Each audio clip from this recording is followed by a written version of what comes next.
May it please the court. My name is Mr. Crane, and I appear on behalf of the defendant in these proceedings.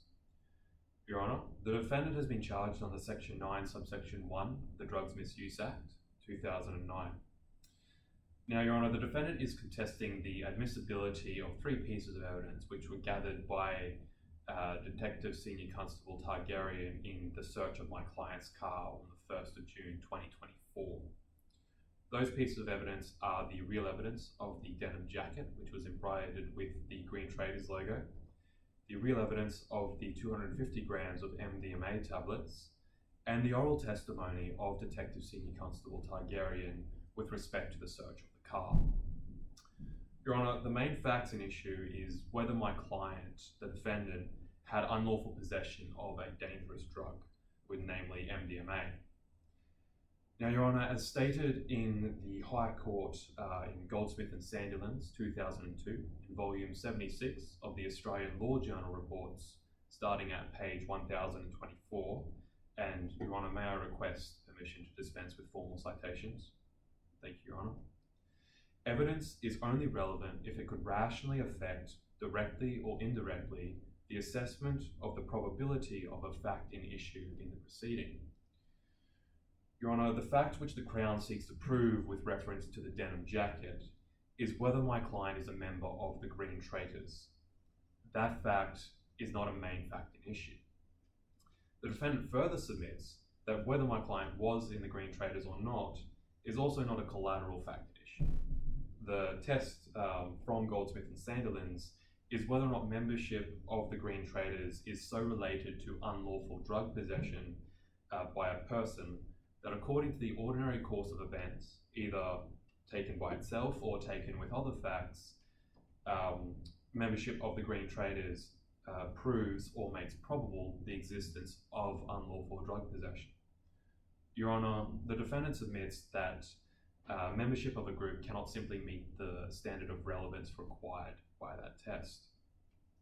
Now, however, if Your Honour is not with me and finds that the denim jacket is in fact technically relevant, the defendant admits that the fact that membership of an outlaw motorcycle gang is of a character gravely prejudicial to my client, and submits that Your Honour should exercise discretion in accordance with Hasler to exclude the evidence on fairness grounds, as the jury is likely to attach more weight to membership of an outlaw motorcycle gang than it deserves with respect to unlawful drug possession.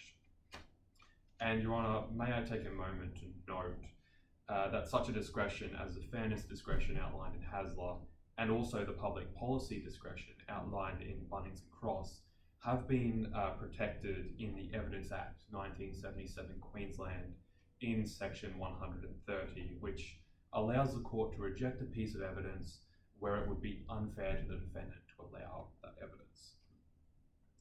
Now, Your Honour, in relation to both the oral testimony and also the 250 grams of MDMA, and as an alternative submission for the exclusion of the denim jacket, the defendant admits that they should be excluded in the exercise of the public policy discretion with reference to Bunnings and Cross. Now, Your Honour, Detective Senior Constable Targaryen searched my client's vehicle without a warrant, and it is submitted did not lawfully gather those pieces of evidence.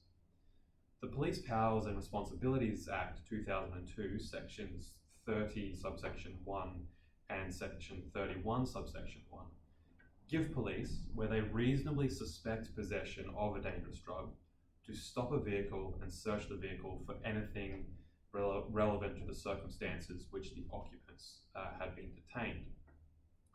Now, Your Honour, Detective Senior Constable Targaryen instead stopped my client's vehicle under Section 60 of the PPRA to do a licence check, and therefore the search he conducted of the car was not for Section 30 and Section 31.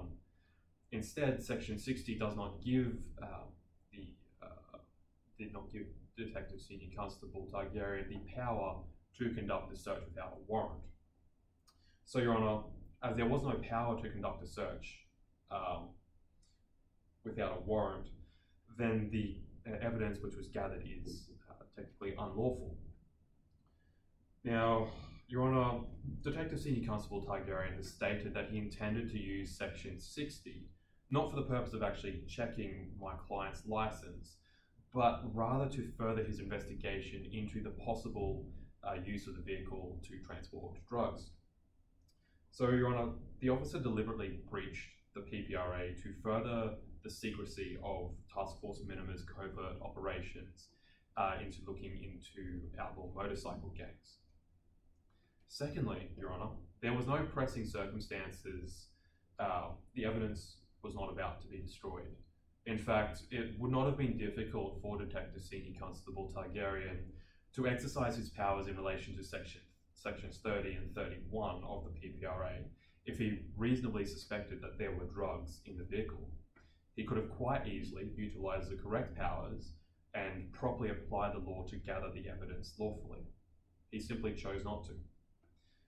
Now, Your Honour, my client has been charged with a serious offence.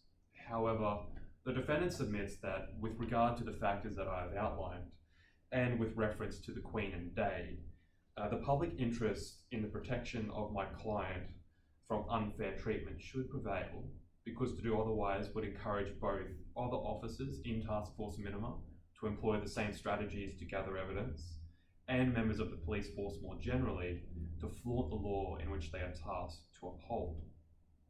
Accordingly, Your Honour, the evidence which was obtained in the unlawful search of my client's car should be excluded in the exercise of the Bunnings and Cross discretion.